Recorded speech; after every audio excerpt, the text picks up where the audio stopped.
তো তিনি একটা সংবিধান আমাদেরকে দিয়ে দিয়েছেন, সেটা হলো আল কোরআন। কি দিয়েছেন? আল কোরআন।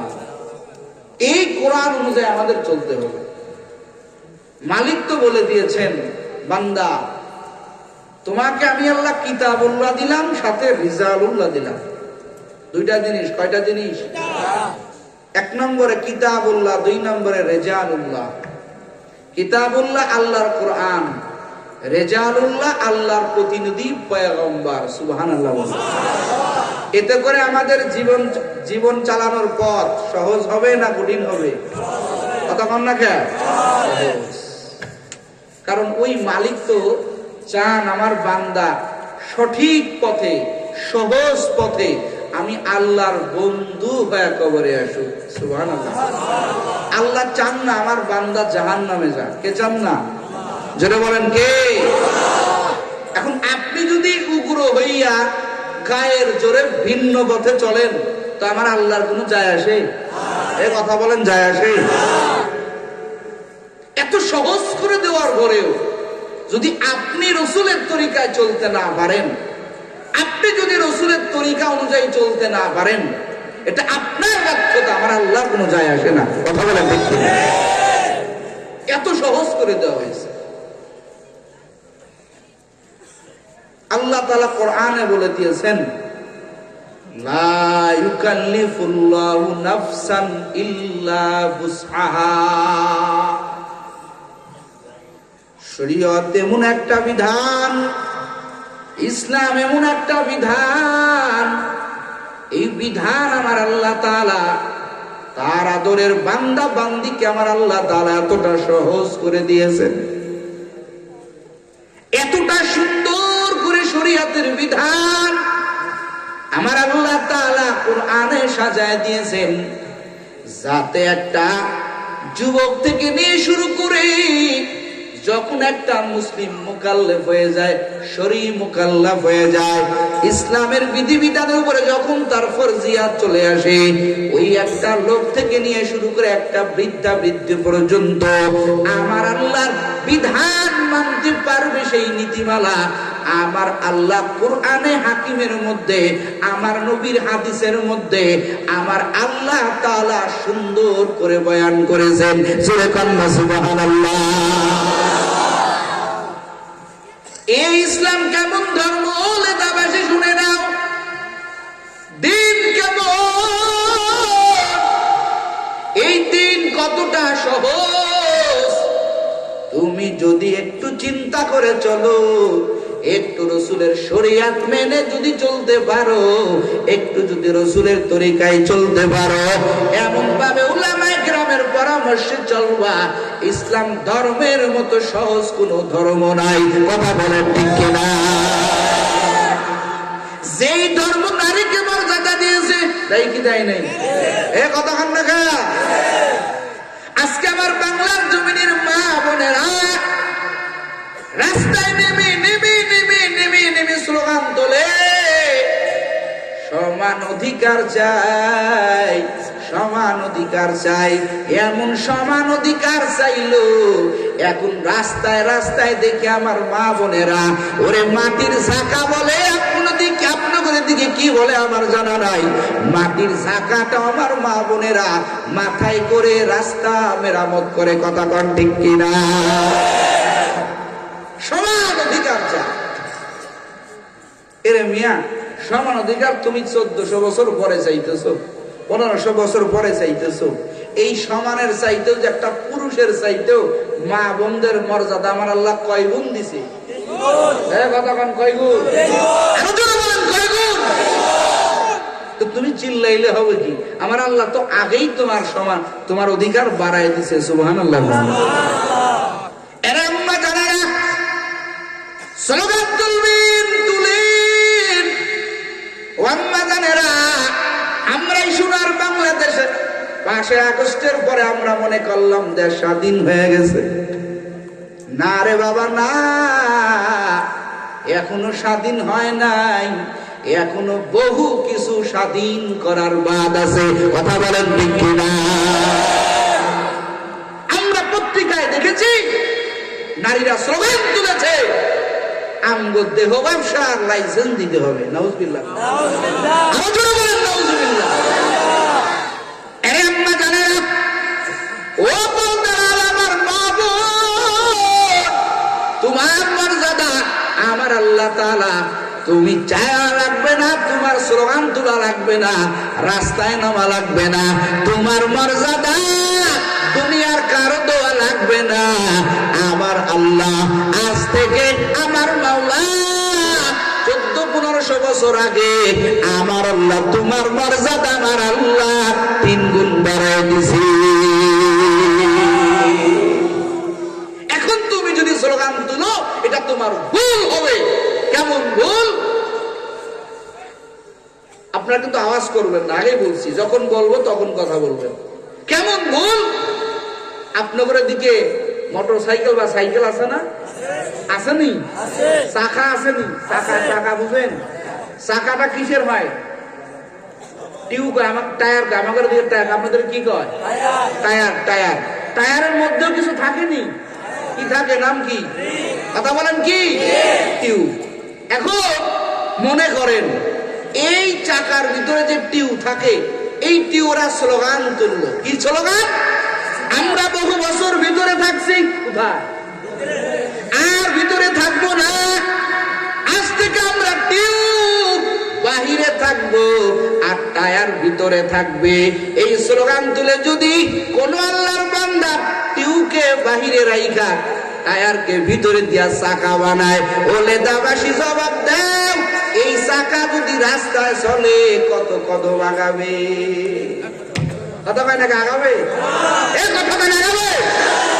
ওই টিউ যদি বাহিরে এক কদম আগাইতে না পারে, টায়ারকে ভিতরে রাইখা, ও মা বোনের জাতি, তোমরা যদি সবার অধিকারের দাবির আদায়ের স্বার্থে তোমরা যদি পুরুষের মতো চলতে চাও, এক বিন্দু পরিমাণ চলতে পারবে না। কথা বলে ঠিক কিনা? ঠিক কিনা? এরকম বাস্তবতা। এজন্য সাবধান। তোমাদের ভিতরে থেকে তোমাদের মর্যাদা বাড়াইছেন কে? আরো জোরে বলেন কে? আলহামদুলিল্লাহ, আলহামদুলিল্লাহ, আলহামদুলিল্লাহ। আপনাদের এই লেদা ক্যাম্প বা আপনারা যেই উখিয়ার মানুষ আছেন, যারা এখানকার স্থানীয় যারা আছেন, মা বোনেরা অন্যান্য জায়গার তুলনায় অনেক পদ্মাশীল। বলেন আলহামদুলিল্লাহ। আর একটু জোরে বলেন আলহামদুলিল্লাহ। হ্যাঁ, আমার যে কথা বলতেছিলাম, শরীয়তের মধ্যেই শান্তি, বাহিরে কোনো শান্তি। কথা বলেন, বাহিরে কোনো শান্তি। ও দেশের ভাই রে, বল না কোথা যাই রে, একটু শান্তি বলো কোথায় গেলে বাইরে। ও দেশের ভাই রে, বল না কোথা যাই রে, একটু শান্তি বলো কোথায় গেলে বাইরে। শান্তি পেতে হলে দিনের পথে আয় রে, ঠিক কিনা? শান্তি পেতে হলে দিনের পথে আয় রে। ও দেশের ভাই রে, বল না কোথা যাই রে, একটু শান্তি বলো কোথায় গেলে বাইরে। শান্তি কোথায়? কতক্ষণ টাকা কিসের পথে? দিনের পথে। ও যুবকেরা, ওলে দরবাসীরা শুনে নাও, দিন ছাড়া শান্তি হতে পারে না। আমার আল্লাহ কোরআনে বয়ান করে দিলেন। ও বান্দা বান্দির দল শুনে নাও, মা আতাকুমুর রাসূলু ফাখুযু ওয়া মা নাহাকুম আনহু ফান্তাহু। আল্লাহু আকবার জোরে বলো।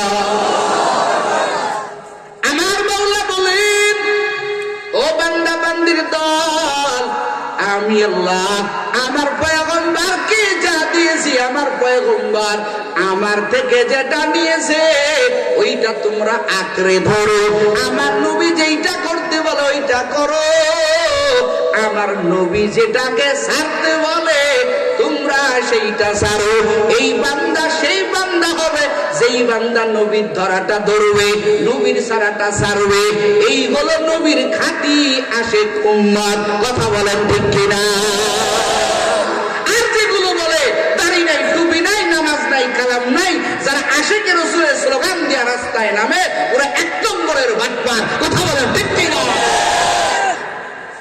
রাসূলকে মুহাব্বতের দাবি এটা মৌখিক হবে না, কাজে কর্মে প্রতিফলন করতে হবে, বাস্তবায়ন করতে হবে। কথা বলেন ঠিক কিনা? জঙ্গি, আমরা মৌলবাদী। আর আমগো দিক তাকাইলে কোথার দিক দিয়ে মনে হয় যে আমরা রসুলকে কম ভালোবাসি। তুমি দাড়ি নাই, টুপি নাই, তুমি যদি রসুলের আশেক হইয়া দাবি করতে পারো, আমি রসুলের মোহাব্বতে দাড়ি লম্বা করলাম, মাথার টুপিটা ফেলাই না, রসুলের তরিকায় জুব্বা বললাম, তুই যদি রসুলের আশেক হই তাহলে শয়তানকে কথা বলে দেখবি না। রসুলের আশেক খালি মুখে বলার জিনিস? কথা কন না কে? রসুলের আশেক কি মুখে বলার জিনিস? একটা সুন্নত ছাড়ি না, মেসওয়াক ছাড়া ওযু করি না, মাথায় টুপি দিই, তুমি আমাকে গালি দাও, আপনি উগ্রবাদী, আপনি মৌলবাদী, আপনি ওহাবি। কথা কন না কে? ভাইয়ারা আমার, এজন্য খুব সাবধান, লেভেল থেকে সাবধান। কিসের থেকে সাবধান? লেভেল বুঝেন? বোতলে লাগাই দিছে, বিষের বোতল লাগাই দিয়েছে প্রাণ ওয়াটার। কথা হয় না কেন? এখন লেভেল যদি এখানে হয়, ভিতরের বিষটা কি পানি হবে? কতক্ষণ না কেন? লেভেলওয়ালা হুজুর থেকে সাবধান। কতক্ষণ না কেন? লেভেল লাগানো হুজুর থেকে সাবধান হয়ে যান। আসলটা ভিতরে যা, বাহিরেও তাই। সেই ব্যক্তি খাঁটি সুন্নি হতে পারে, সেই ব্যক্তি খাঁটি রসুলের আশেক হতে পারে, যার ভিতরে রসুলের সুন্নাত, যার ভিতরে শুধুমাত্র রসুলের মোহাব্বত বিদ্যমান থাকে না, ওই ব্যক্তি প্রকৃত আশেক, যার ভিতরের মোহাব্বতটা বাহির থেকে প্রকাশ পায়। মাথার দিকে তাকাইলে রসুলের সুন্নাত, গায়ের দিকে তাকাইলে রসুলের সুন্নাত, পোশাকের দিকে তাকাইলে রসুলের সুন্নাত, চলাফেরার দিকে তাকাইলে রসুলের সুন্নাত, ঘুমানোর দিকে তাকাইলে রসুলের সুন্নাত, ওযুর দিকে তাকাইলে রসুলের সুন্নাত, নামাজের দিকে তাকাইলে রসুলের সুন্নাত। এই ব্যক্তি রসুলের খাঁটি আশেক, ঠিক না?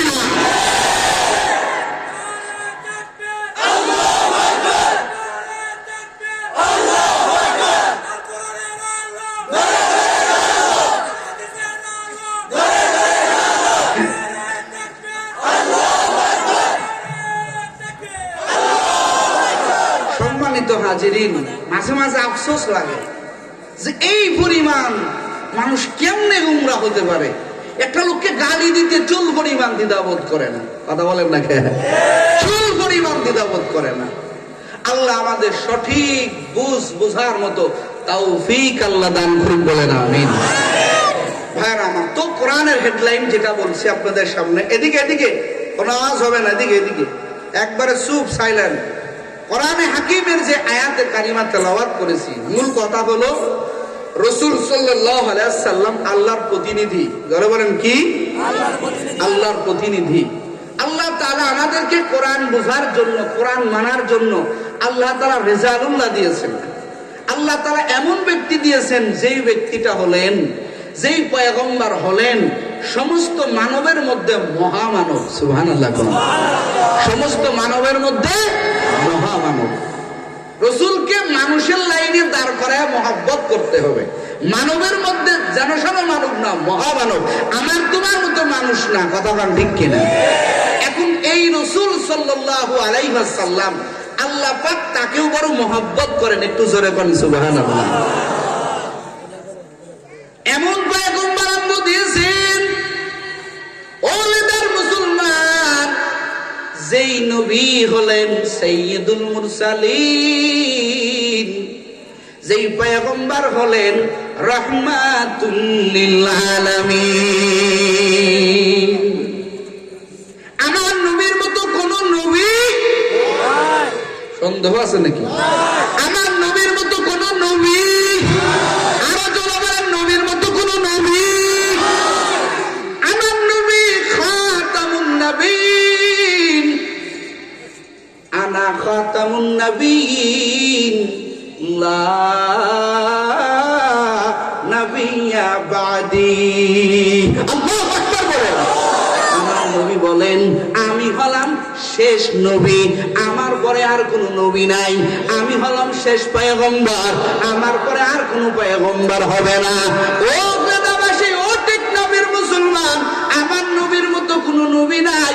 আমার আল্লাহ তাআলা এত মোহাব্বত করে নবীকে বানাইছেন, এত প্রেম দিয়া নবীরে বানাইছেন, যার গোটা জিন্দেগি হলো প্রেমে দ্বারা ভরা। জোরে কন্যা সুবহানাল্লাহ।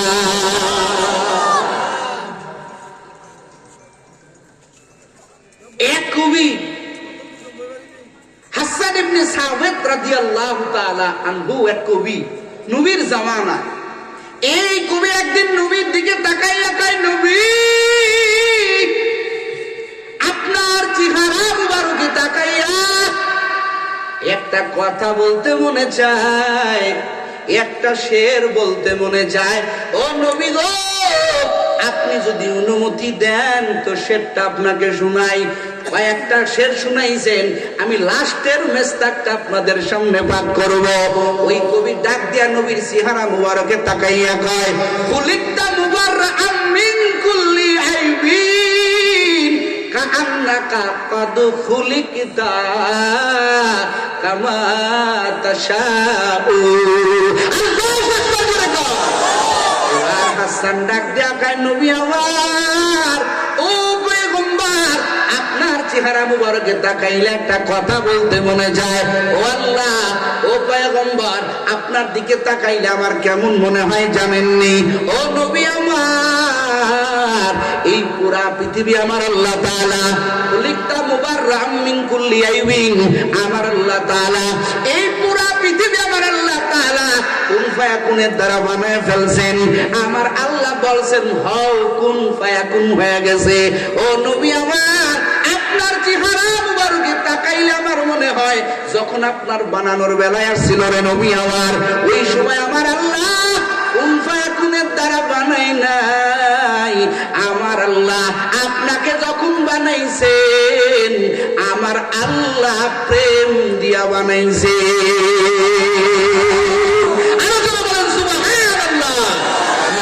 কোনো কথা কয় না, তার মানে এই কবির কথা বাস্তব। জোরে কন্যা সুবহানাল্লাহ।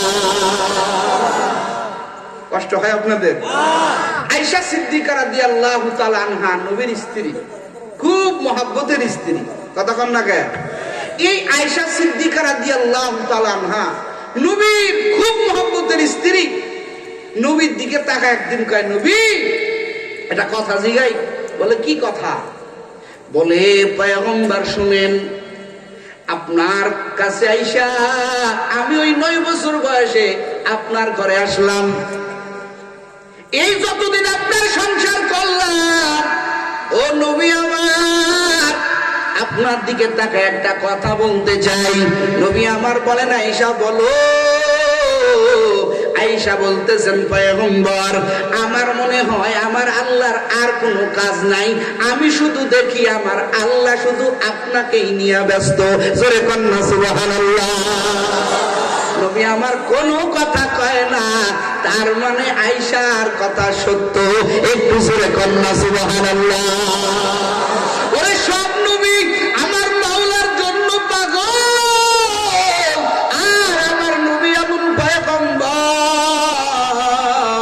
ওলে দার মুসলমান, ও টেকনাফের মুসলমান, কলিজার যুবক, ও পর্দার আলালের আম্মা জানেরা, ওরে সব নবীরা আমার আল্লাহর জন্য পাগল, আর আমার আল্লাহ নিজে আমার নবীর জন্য পাগল। এরে কলিজার যুবক, এই নবীর জিন্দেগি অনেক কষ্টের।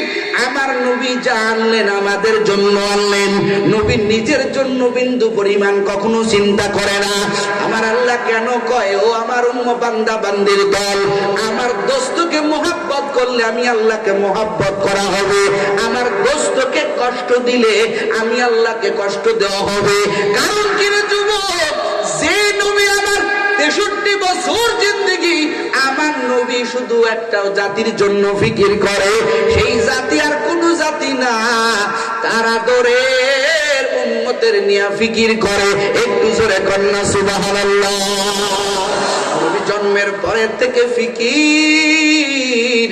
নবী আমার ছোট্টবেলা থেকে আমার পয়গম্বর, আমার নবী হাসে না, আমার নবী কারোর সাথে খেলে না। আমার নবীর চিন্তা কি যেন, নবী আমার বসি বসি বসি বসি চিন্তা করে রে যুবক। আমার নবীর ফিকির, আমার নবীর ফিকির, গোটা আরবের মানুষদেরকে আমি কেমনে হেফাজত করব, কেমনে আমি আল্লাহর আযাব থেকে বাঁচায় দিব। আমার আল্লাহর কঠিন আযাব, এই আযাব থেকে আমার গুনাহগার উম্মতকে বাঁচাবো। ও কলিজার যুবক, এই নবী আমার নিজের জন্য কোনো চিন্তা করে নাই। আমার নবী আমার মক্কার ওই বাল্যকাল থেকে নিয়ে 40 বছর পর্যন্ত আমার নবী সময় কাটাইলেন। মক্কার লোকেরা আমার নবীর চরিত্র দেখিয়া মক্কার বেঈমানরা পর্যন্ত কয়, আব্দুল্লাহর বেটা মুহাম্মদের মতো সচ্চরিত্রবান ব্যক্তি এক পিসার মদিনায় মক্কায় নাই। একটু জোরে কন্যা সুবহানাল্লাহ। আইমামুল আউয়ালিন আল আখিরিন বহরে সদকা রাহমাতুল লিল আলামিন। আল্লাহু আকবার বলেন। আমার নবীর মতো কোন নবী নাই। ওই মক্কার বেঈমানরা পর্যন্ত আমার নবীকে আল্লামিন বলে। আমার নবীর ছোট্টবেলা থেকে আমার নবী এত সুন্দর, আমার নবীর চরিত্র, নবীর চরিত্রের মতো এক চরিত্রওয়ালা কেউ নাই। আমার পয়গম্বর 40 বছর পরে আমার আল্লাহ তাআলা হেরা গুহায় নিলেন। হেরা গুহায় নিয়া আমার আল্লাহ তাআলা দীর্ঘদিন নবীর ধ্যানে মগ্ন রাখলেন। আমার নবীও মগ্ন থাকলেন। আমার আল্লাহ তাআলা টাইম টু টাইম জিব্রাইলকে পাঠিয়ে দিলেন। জিব্রাইল যাই আমার নবীরে কয়, দোস্ত একটু পড়েন, ইকরা পড়েন। আমার নবী বলেন, আনা বিকারি, আমি তো কারি না, আমি তো পড়তে পারি না। এবার জিব্রাইল বুকের সাথে বুকটা সিনা লাগাইয়া একটু চাপ দিয়া বললেন, দোস্ত পড়েন। আমার নবী পড়তে পারে না। 3 বার বলার পরে জিব্রাইল ডাক দিয়া বলেন, ও পয়গম্বর, ইকরা বিসমি রব্বিক, ও পয়গম্বর আপনার রবের নামের পড়া পড়েন। সুবহানাল্লাহ। আগের বারে বলছেন পড়েন, নবী পড়তে পারে না। ও লেদার মুসলমান, এবার জিব্রাইল ডাক দিয়া বলেন, আপনার প্রভুর নামের পড়া পড়েন। এবার আমার নবী আর দেরি করে না। আমার নবী সূরা ইকরা থেকে আমার পয়গম্বর একটা না 5টা আয়াত শুনায়া দিলেন। সুবহানাল্লাহ। আমার নবী কাঁদতে কাঁদতে খাদিজার হুজরার মধ্যে আসতেছেন। হুজরার মধ্যে আসার পরে নবী আমার বলেন, জাম্মিলুনি জাম্মিলুনি, খাদিজা রে একটা চাদর দিয়ে আমাকে ঢেকে দাও, আমার অবস্থা বেশি ভালো না, আমার জ্বর চলে আসছে। চাদরের মধ্যে গুনগুন করে নবী আমার কান্না করে। এত বড় বিশাল দায়িত্ব আমি কেমনে মানুষের সামনে প্রচার করব, কেমনে মানুষের কাছে বলবো? এরা তো দিন বুঝে না, মাওলাকে চিনে না। আমি কেমনে এত বড় দায়িত্ব পালন করব? এলেদার মুসলমান, খাদিজা কেমন মহিলা, এমন আদরের স্ত্রী ছিলেন খাদিজা। খাদিজা নবী কোনো জিনিস চাওয়া লাগতো না, বলার আগেই খাদিজা বুঝে ফেলতো। একটু জোরে কন্যা আল্লাহু আকবার। স্ত্রী যদি মনের মতো হয়, ওই স্ত্রীকে কখনো ভোলা যায়? কতবার ভোলা যায়? যায় না। এরে আম্মা জান, নবী আমার 25 বছরের যুবক 40 বছরের একটা বৃদ্ধা মহিলাকে জীবন সঙ্গিনী বানাইলেন। আমার নবী খাদিজার আন্ডারে ব্যবসা করতেন। নবী আমার ব্যবসায় এত আমানতদারিতা দেখাইছেন। খাদিজাতুল কুবরা নবীর ব্যবসার আমানতদারিতা দেখিয়া বিবাহের পয়গাম দিলেন। আমার নবী খাদিজাকে বিবাহ করেছেন। আমার নবী কোন চুচেরা করে নাই। আমার নবীও আবু তালেব নিজে নবীর বিবাহের খুতবা দিয়েছেন। সুবহানাল্লাহ। আমার নবীর জীবন সঙ্গিনী খাদিজাতুল কুবরা নবী আমার চাদরের মধ্যে গুনগুন গুনগুন করে কান্না করে। আপনি কি করে মানুষের কাছে প্রচার করব? খাদিজা এমন বুদ্ধিমতী মহিলা ছিলেন। খাদিজা বাহির থেকে নবীর কান্নার আওয়াজ পর বলে, নবী আমি বুঝেছি আপনি দ্বীনের সার্টিফিকেট পেয়েছেন। বলেন না একটু আল্লাহু আকবার। এত চিন্তা কিসের? আপনি সর্বপ্রথম আমি নবী খাদিজার হাতটা নিয়া কালেমা পড়াইয়া মুসলমান বানায় দেন। খাদিজা দেরি করে না রে যুবক, খাদিজা আমার নবীর হাতে হাত দিয়া সর্বপ্রথম মহিলাদের মধ্যে কালেমা পড়ে মুসলমান হওয়ার সুবাহিনী যেই ব্যক্তি হলেন আর কেউ না, সেই ব্যক্তি হলেন নবীর আদরের স্ত্রী হযরতে খাদিজাতুল কুবরা রাদিয়াল্লাহু তাআলা আনহা। জোরে কান সুবহানাল্লাহ। খাদিজা কার নবী। আপনার টেনশন করা লাগবে না ভাই। কেন করা লাগবে না? আমি কেমনে প্রচার করব? আমার তো মাও নাই, বাবাও নাই। এই মক্কা নগরীতে আমি নবী বড় এতিম, আমি কেমনে মানুষের কাছে যাইয়া দিন প্রচার করব? খাদিজা বলে, রে নবী আমার, আমি খাদিজার যত মাল আছে পূর্বের স্বামীদের মাল, আমার নিজের ব্যবসায়িক মাল। ওই মক্কা নগরীতে একটা ধনাঢ্য ব্যক্তির মধ্যে ছিলেন খাদিজাতুল কুবরা। খাদিজা ডাক দিয়া কয়, রে নবী, আপনার বিন্দু পরিমাণ চিন্তা করা লাগবে না। ওরে দিন প্রচার করার জন্য যতটুকু মাল দরকার, ও নবী আমার সব মাল আপনার দিন প্রচার করার জন্য আমি সব মাল দিনের জন্য অফ করে দিলাম। এরে কলিজার যুবক, নবী আমার জীবনে কোনোদিন একটা সেকেন্ডের জন্য খাদিজাতুল কুবরার কথা আমার নবী ভুলে নাই।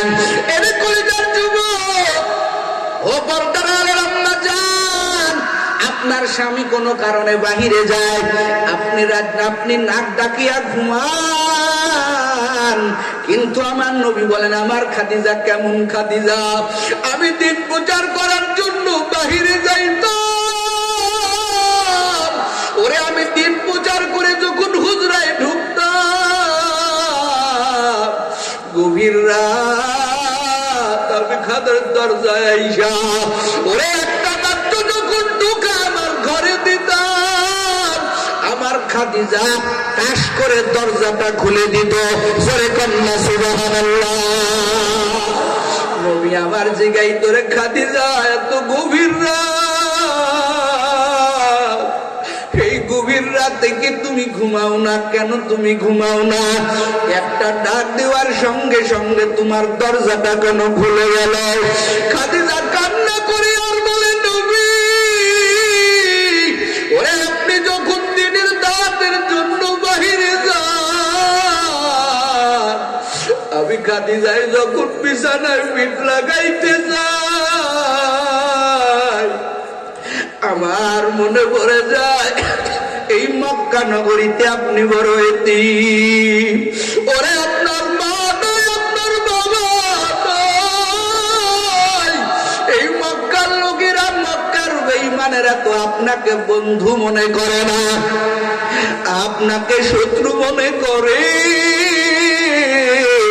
একদিন প্রচারের জন্য মক্কার বেঈমানেরা যদি আপনাকে আঘাত করে, আর আঘাত পাই আপনি যদি ঘরের দরজায় আসেন, আর আমি খাদিজা যদি ডাক ডাকিয়া ঘুমাই, ওরে আমার যদি দরজা খুলতে দেরি হয়, আপনি কষ্ট পাবেন।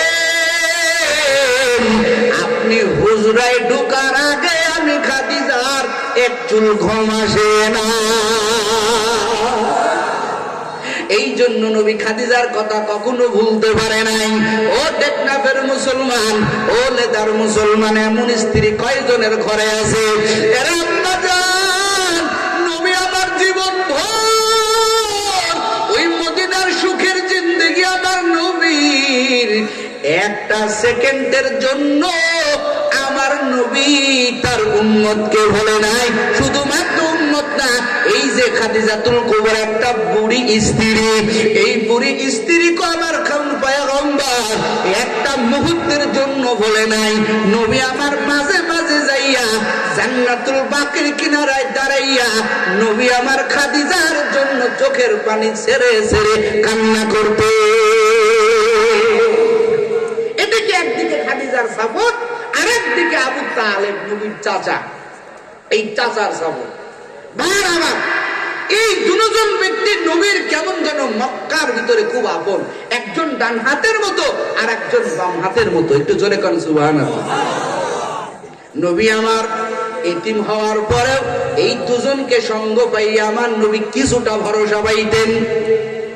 কিন্তু এই রজব মাস, যেই রজব মাস চলতেছে যুবক, এই রজব মাসে আমার নবী জীবন থেকে এই দুইজন ব্যক্তি পর পর হারায় গেলেন। খাদিজাতুল কুবরা আগে আবু তালেবের ইন্তেকাল। নবী আমার আবু তালেবের অসুস্থ অবস্থায় আমার নবী কিনারায় চলে গেলেন। কেমন চাচা, নবীর ছোট্টবেলা, বাল্যকালে একেবারে ছোট্টবেলা, নবীর দাদা আব্দুল মুত্তালিব আবু তালেব রে ডাক দেয়া কয়, রে আবু তালেব, আমার এই নাতি ছেলেটাকে দেখিয়া রাখবা, কারণ এই মক্কা নগরীতে ওর মাও নাই, ওর বাবাও নাই।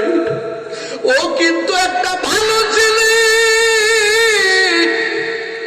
ওর দ্বারা অনেক ভালো ভালো কাজ হবে। আবু তালেব রে, খবরদার আমার নাতি ছেলে মুহাম্মদকে কখনো কষ্ট দিবা না। একটু জোরে কন্যা সুবহানাল্লাহ। আবু তালেবের কাছে পূর্ণিমার চাঁদটা চলে আসলো। আবু তালেব নিজের কাছে রাইকা ঘুমায়, আদর করে, বাবার আদর দিয়ে দিয়ে দিয়ে নবীরে বড় করে। আমার নবীও বড় মোহাব্বত করতেন আবু তালেব। কিরে যুবক, এই আবু তালেব অসুস্থ হয়ে গেল। নবী আমার কিনারায় যাইয়া কয়, চাচা, ওরে বাবারে দেখতে পাই না এই মক্কা নগরীতে, আমি আপনার দিকে তাকাইলে আমার বাবার আদর পাই, কিন্তু আমার একটা বড় আফসোস, আমি কত মানুষের দিন গ্রহণ করাইলাম রে চাচা, আপনাকে দিন বানাইতে পারলাম না। আপনি আমাকে অনেক সহযোগিতা করেছেন, কিন্তু কালেমাটা বললেন না রে চাচা। ও চাচা, এই বিদায় বেলা আপনাকে শেষ নসিহত করি, একটু আস্তে হলেও কালেমাটা পড়েন। আমি আপনার জন্য ওই হাসরের ময়দানে আমার আল্লাহর কাছে সুপারিশ করব। আমি নবী কথা দিলাম, আপনাকে না নিয়ে আমি পয়গম্বর জান্নাতে যাব না। আমি মাঝে মাঝে চিন্তা করি, আবু তালেব যে একটা সুবর্ণ সুযোগ মৃত্যুর আগে পাইছে, পৃথিবীতে কিয়ামত পর্যন্ত এই সুবর্ণ সুযোগ আর কেউ পাবে না। এই ওলামায়ে কেরাম কথা পাবে? আর কেউ পাবে? একেবারে মৃত্যু, তার 2 মিনিট পরে মৃত্যু। রহমাতুল লিল আলামিন কাছে বসে করছে, আপনি কালেমা পড়েন, আপনার জিম্মাদারে আমি নবী নেব। সুবহানাল্লাহ। আমার নবী 2 চোখের পানি ছেড়ে কান্না করতেছে। আবু তালেব নবীর হাতে কালেমা পড়বে পড়বে ভাব। এই খবরটা কোন বেঈমান জানো আবু জেহেলের কানে দিয়ে দিয়েছে। সঙ্গে সঙ্গে বাহিনী নিয়ে আবু জেহেল হাজির। আবু জেহেল ডাক দেয়া কয়, আবু লাহাব ডাক দেয়া কয়, এরে ভাই আবু তালেব, জীবন ভর আমাদের সাথে চললা, এখন তুমি তোমার সত্যের সাথে, তুমি তোমার মানবতার সাথে, তুমি আমাদের ধর্মের সাথে বেঈমানি করে মারবা। ওরে সফরে তোমার ভাতিজার হাতে কালেমা পড়ে মারবা, এটা তুমি একটা ঘৃণিত হয়ে মারবা। এই কথা আবু তালেবের কানে শুনাইয়া দিয়ে আবু তালেব কয়, রে ভাতিজা,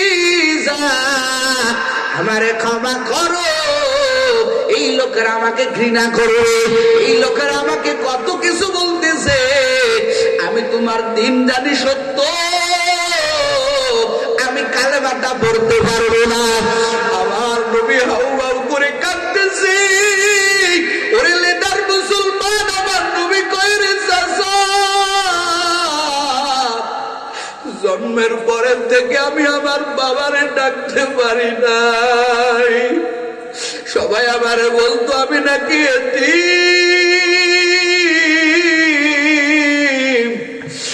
আর এই বিদায় বেলা যদি আপনাকে কালেমা না বাড়াইতে পারি রে চাচা, ওই জাহান্নামের আগুন সহ্য করতে কি পারবে?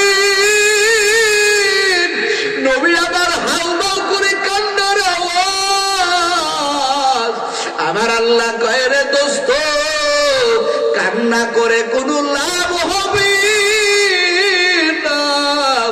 আমি আপনার চাচা আবু তালেবের কপালে কালেমা লেখি নাই। ইন্নাকা লা তাহদি মান আহবাবতা।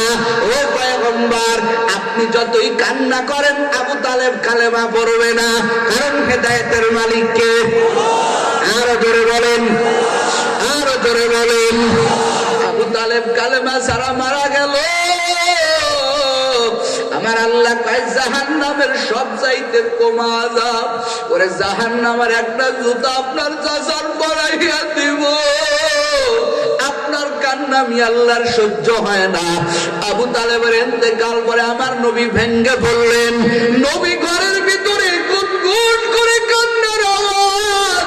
ওরে টেকনাফের মুসলমান, ও কলিজার যুবক, খাদিজা মাথায় হাত দিয়া হাত বুলায়। নবী আমার কাঁদে আর কয় রে খাদিজা, আমার চাচা তো আমার বাবার মতোই ছিল।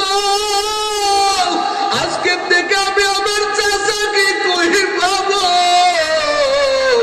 এই মক্কার বেঈমানের আমার দিকে বাঁকা নজরে তাকায়, কিন্তু কিছু বলার সুযোগ পায় না, কারণ আমার সামনে আমার দেয়াল ছিল আমার চাচা আবু তালেব। আজকে আমার কপাল থেকে এই দেওয়ালটা চলে গেল। খাদিজাতুল কুবরা সান্ত্বনা দেয়। আবার নবী কান্নার আওয়াজ কিছুদিনের মাথায়, 7-8 দিনের মাথায় হযরতে খাদিজাতুল কুবরা অসুস্থ হয়ে পড়লেন। খাদিজা ডাক দিয়া কয় রে নবী, আপনাকে কোথায় রেখে যাব? আপনার চাচা চলে গেল এই পাশে। আমার শরীর শারীরিক অবস্থাও বেশি ভালো না। ও পয়গম্বর, আমার অবস্থাও বেশি ভালো না রে নবী। আমার নবী কাছে আইসা বইসা খাদিজারে সান্ত্বনা দেয়। খাদিজা বলে রে পয়গম্বর, আমার একটু দোয়া করে দেন, আমিও মনে হয় আর দুনিয়াতে নাই। আমি আপনার খেদমত ঠিক মতো করতে পারি নাই রে নবী। ও পয়গম্বর, আমার কয়েকটা শর্ত মানে আমি খাদিজা মনে হয় আর দুনিয়াতে থাকতে পারবো না। আমার নবী কয় রে খাদিজা কি বলো? ওরে তোমার দিকে তাকাইলে আমি সব কষ্টগুলো ভুলিয়া যাই। এমন কেন বলো? খাদিজা কয়, একটা বুড়ি বয়সে আপনার জীবনে আসছিলাম, আপনার খেদমত করতে পারি নাই রে নবী। ও নবী, আমি এখন মরিয়া যাব, কি নিয়ে কবরে যাব? আমার তো তেমন কোনো পুঁজি নাই রে নবী। আমার পয়গম্বর ডাক দিয়া বলেন, এরে খাদিজা কি বলো? খাদিজা কয়, স্বামী আমার, আবার কিছু আবদার মানে কিছু সময়ের মধ্যে হয়তো আমি চলে যাব। আমার নবী কয়, কিছু আবদার কেন? যতগুলো আবদার করবা আমি নবী মেনে নিব রে যুবক। খাদিজা ডাক দিয়া কয়, রে নবী, আমার যেদিন ইন্তেকাল হয়ে যাবে, ও পয়গম্বর, ওই ইন্তেকালের দিন দুনিয়ার মানুষ বাজারের কাফন লাগাইয়া কবরে যায়। আমি খাদিজা বাজারের কাফন চাই না রে নবী। ওরে আমার যেদিন ইন্তেকাল হয়ে যাবে, ওই দিনকে আপনার গায়ে চাদর মুবারক দ্বারা, ও পয়গম্বর, আমার দাফনের ব্যবস্থা করবে। খাদিজা আবদার করেন নবীর কাছে রে যুবক। এরে পর্দার আড়ালের আমার আম্মা জান, তুমিও আবদার করো স্বামীর কাছে, খাদিজাও আবদার করে করে স্বামীর কাছে, বড় ডিফারেন্স। তুমি আবদার করো স্বামী আমাকে অমুক পার্কে নিয়ে যাও, ওই কক্সেস বাজারে যেখানে বেপরদার খেলা, ওখানে নিয়ে যাও। কত তোমার রং বিরঙের আবদার। আর বিশ্ব নবীর স্ত্রী ওরে স্বামীর কাছে আবদার করে, যেই স্ত্রীর ব্যাপারে আমার আল্লাহ নিজে জিবরাইল পাঠায়া দেয়, এরে জিবরাইল যা আমার খাদিজা ওই হীরা গুহা, ওই মক্কা নগরীতে হীরা গুহা কত উঁচু পাহাড়, আমার নবীর জন্য নাস্তা বানাইয়া এই পাহাড়ে ওঠে। আমার আল্লাহ তাই জিবরাইল দৌড়াইয়া যা আমার দোস্তরে জানাইয়া দে আমি আল্লাহ নিজে খাদিজাকে সালাম জানাইছি। এই স্ত্রী, যেই স্ত্রী আমার নবীর বড় পাগল, আমার আল্লাহর কাছে বড় গ্রহণযোগ্যতা বান্ধে, এই স্ত্রী কান্না করে কবরের ভয়ে। কিসের ভয়ে?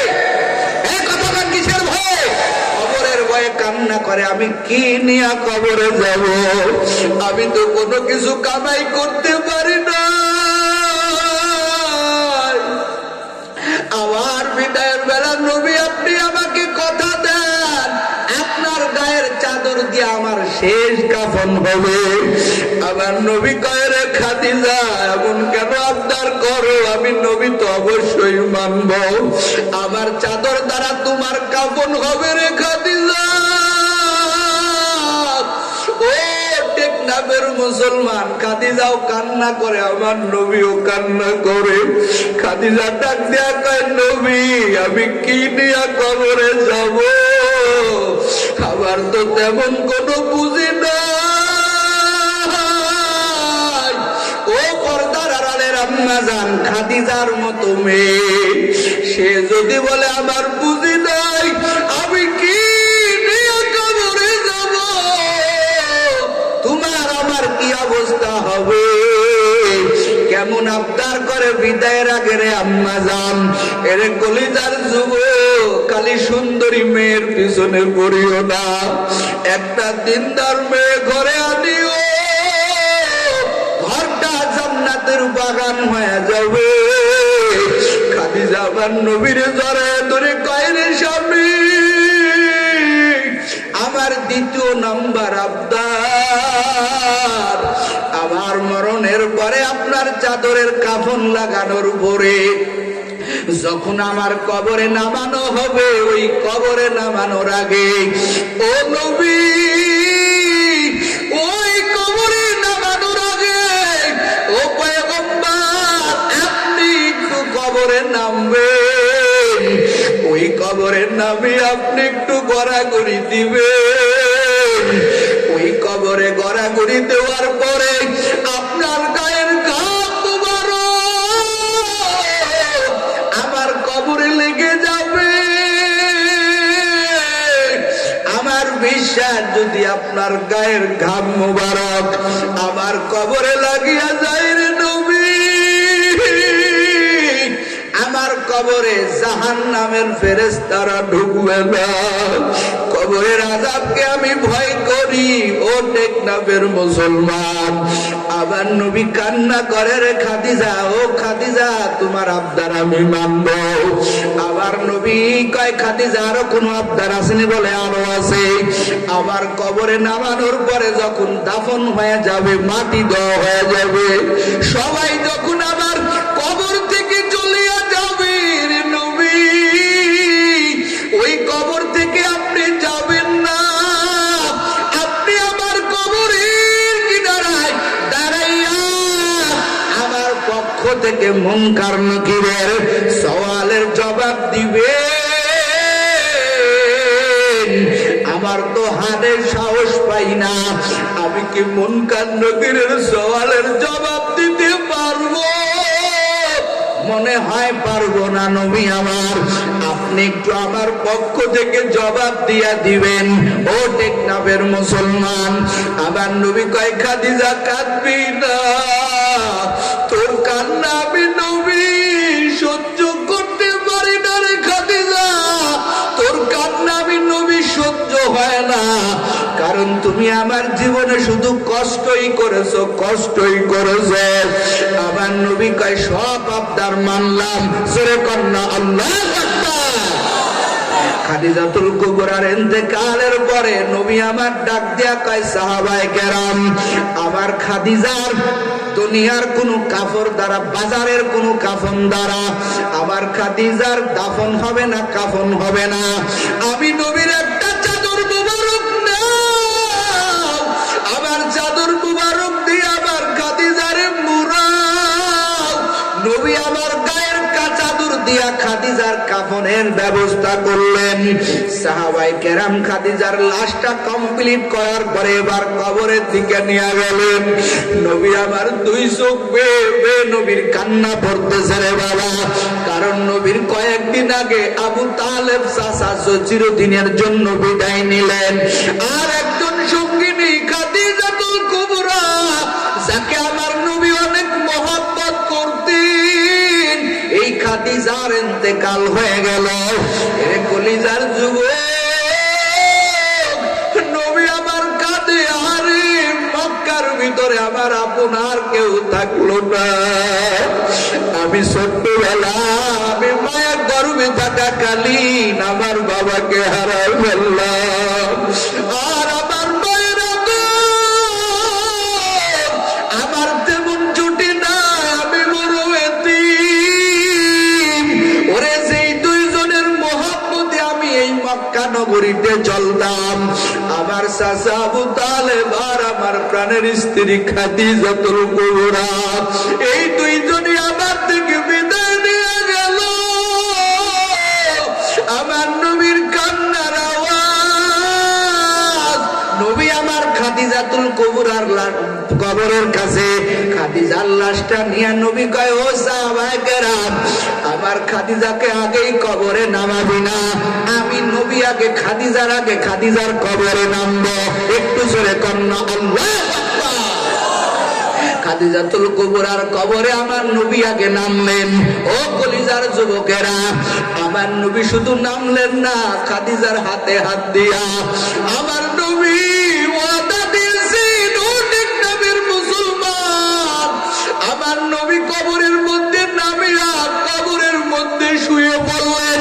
একটু জোরে কন্যা আল্লাহু আকবার। নবী আমার কবরের মধ্যে গড়াগড়ি খায়, আর দুই চোখের পানি আমার নবী ছেড়ে দেয়। উপর থেকে সাহাবায়ে কেরাম দেখে কান্না করতেছে, হায় রে খাদিজার কপাল, হায় রে খাদিজার কপাল।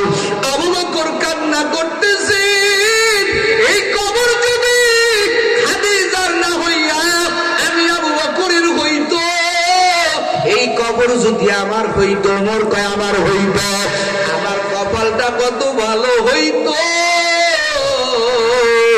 নবী আমার বলে, দে আমার খাদিজার লাশটা আমার হাতে দে।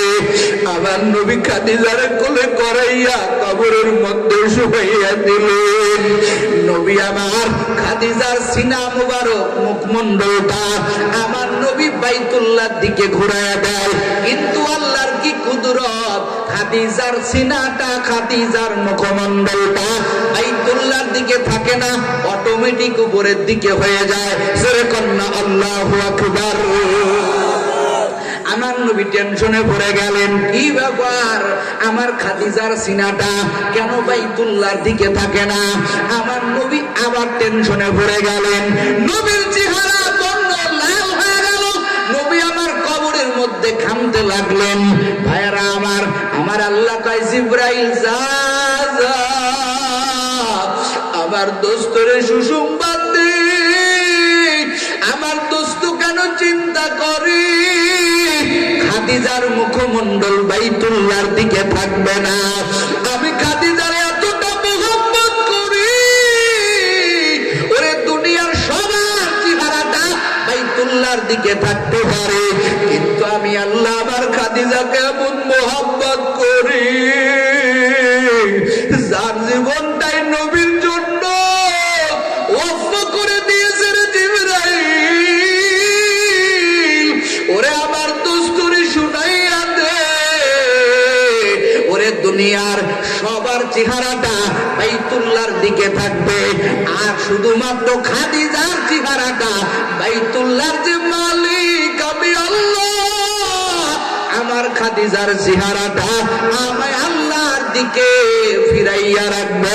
আমি খাদিজারে দেখবো, খাদিজা আমি আল্লাহকে দেখবো।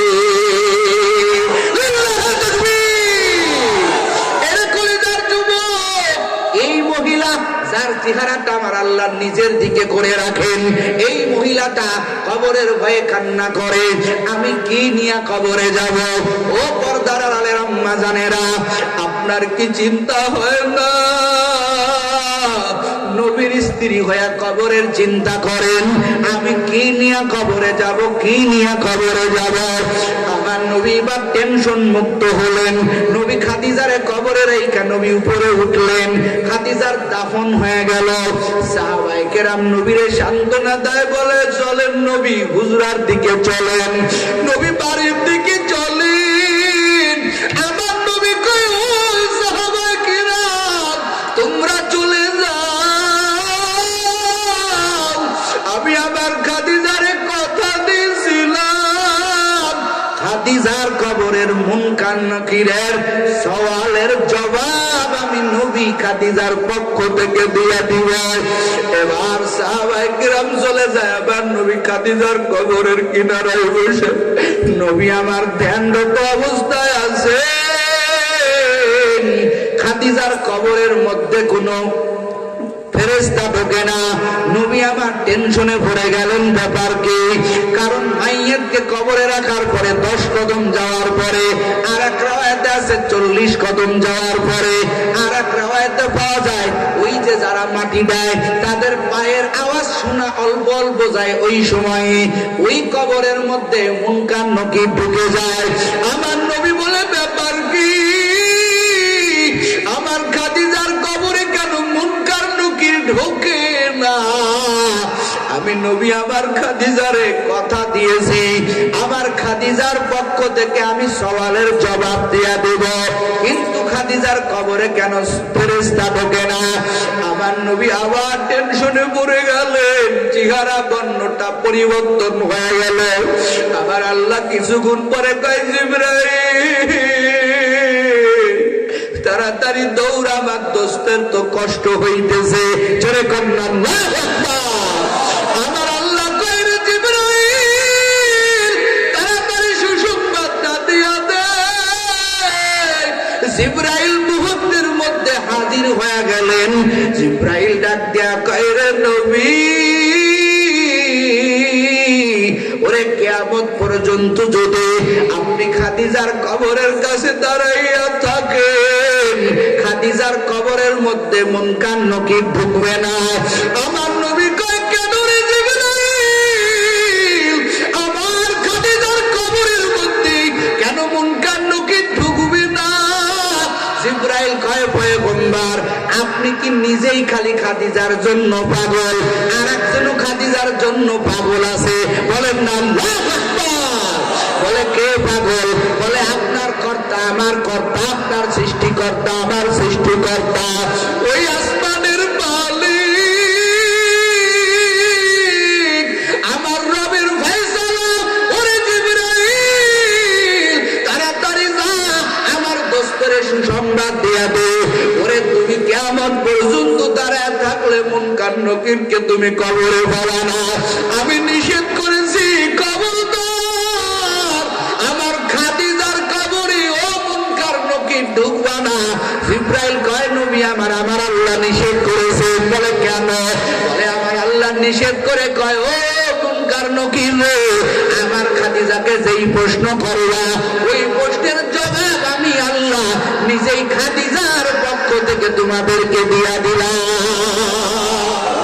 এরে কলিজার যুবক, কলিজার মুসলমান, এরে পর্দার আড়ালে আমার আম্মা জান, এই খাদিজা যেই খাদিজার সওয়ালের জবাবটা আমার আল্লাহ দিয়া দেয়, সেই খাদিজার চেহারা মন্ডলটা আমার আল্লাহর দিকে ঘুরায় রাখে, এই খাদিজা যদি মরণের ভয়ে, কবরের ভয়ে যার জীবনটা নবীর সাথে কাটায়া দিলেন, নবীর তরিকায় কাটায়া দিলেন, যার মালটা নবীর জন্য অফ করে দিলেন, এই খাদিজা যদি রে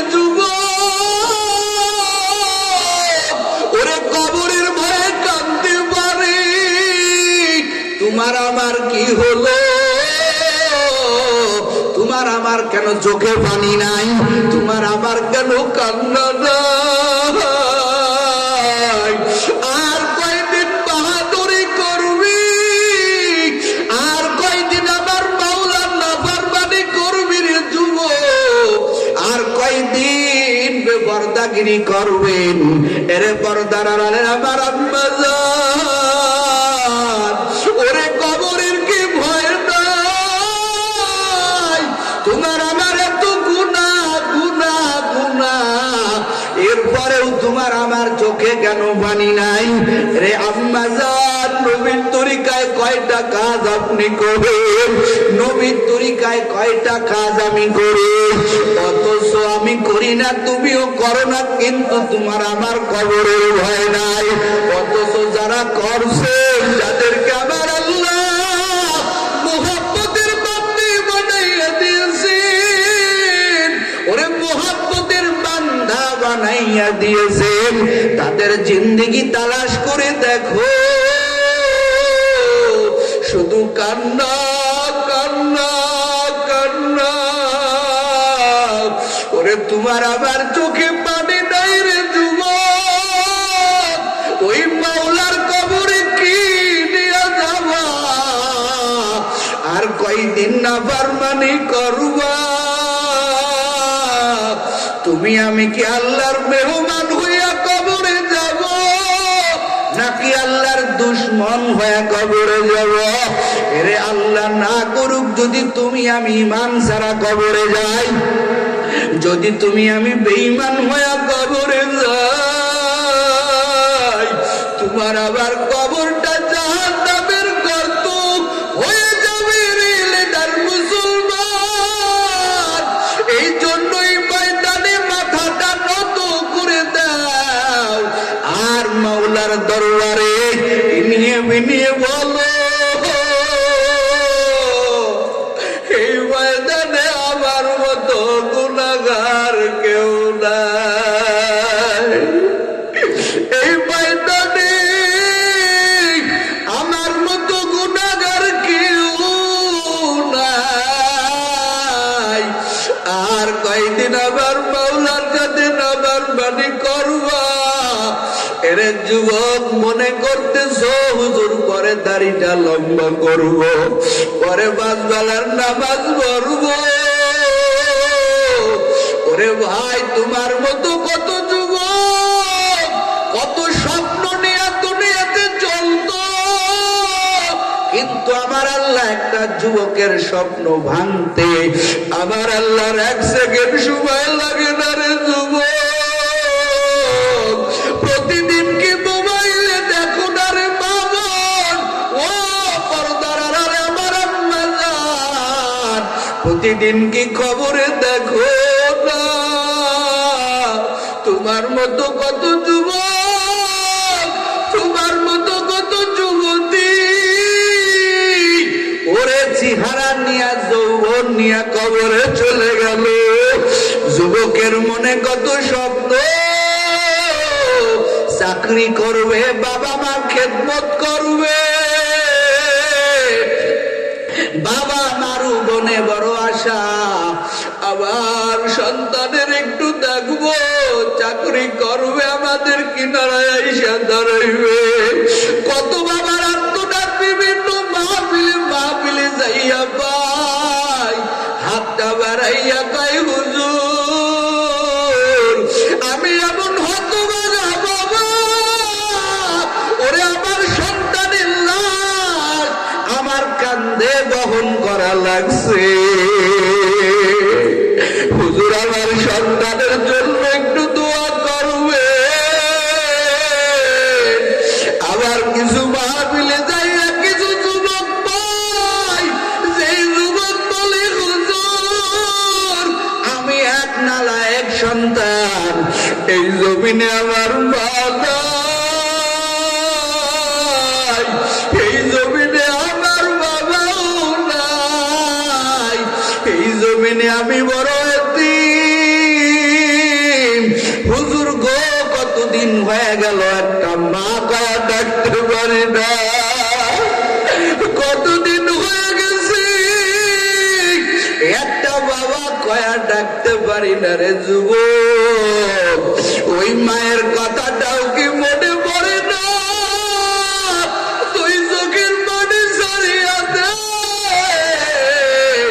দুই চোখের পানি সেরে কাঁদো, বাবার কথা মনে করে কাঁদো রে যুবক। যেই বাবা রাতের রাত নাই, দিনের দিন নাই, বাবা লাঙ্গল জুয়াল কান্দে করে কত কষ্ট করেছে। আজকের এই গজলে আমি আমার বাবার কথা মনে করে কান্না করতেছিলাম। আমার গরিবিত পিতা, আমার বাবা কত কষ্ট করেছে, মাঠে যাইয়া কত কষ্ট করেছে রে যুবক। আমি এই লাইনে আসার পরে আমার বাবার সব কাজ আমি বাধ্য হয়েছি, কিন্তু আমার ছোটবেলায় আমার বাবা কত কষ্ট করেছে। আমার বাবার মুখে আমি শুনেছি, আমার বাবা ফজরের পরে মাঠে যাইতো, সন্ধ্যার আগে আমার বাবা মাঠের থেকে আসতো। আমার ঘরের দিকে গরুর নাঙ্গল আছে রে বাবা, আগলে জামানায় গরু দিয়া নাঙ্গল বইতো। আমার চাচাদের মুখে শুনছি আমার বাবা এত কাটা খাটতো আমাদেরকে মানুষ করার জন্য। এই পিতা মাতার কষ্ট দিস না রে যুবক, এই বাবার কষ্ট দিস না।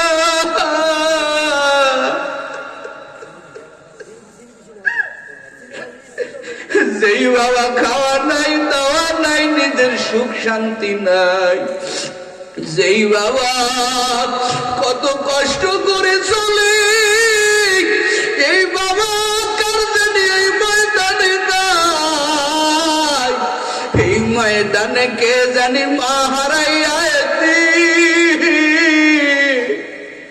হেরে যুবক। এই ময়দানে মায়ের কথা মনে করে দুই চোখের পানি ছাড়ো।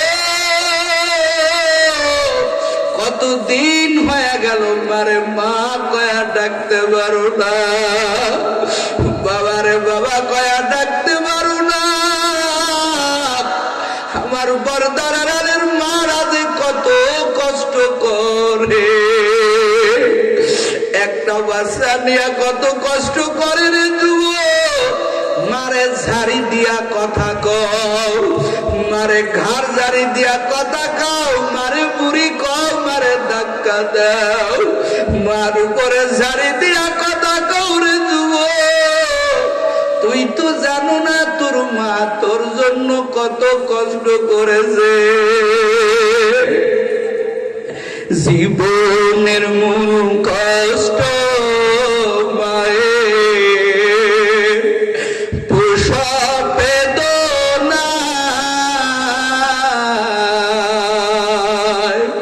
সাত আসমান সাত জমিন তখন মায়েরই মাথা।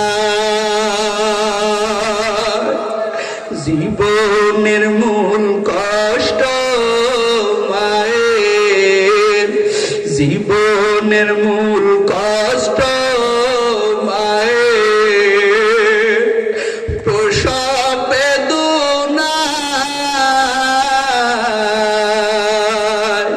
সাত আসমান সাত জমিন তখন মায়েরই মাথা। সেই মায়েকে কামনে আজি, সেই মায়েকে কামনে আজি, যা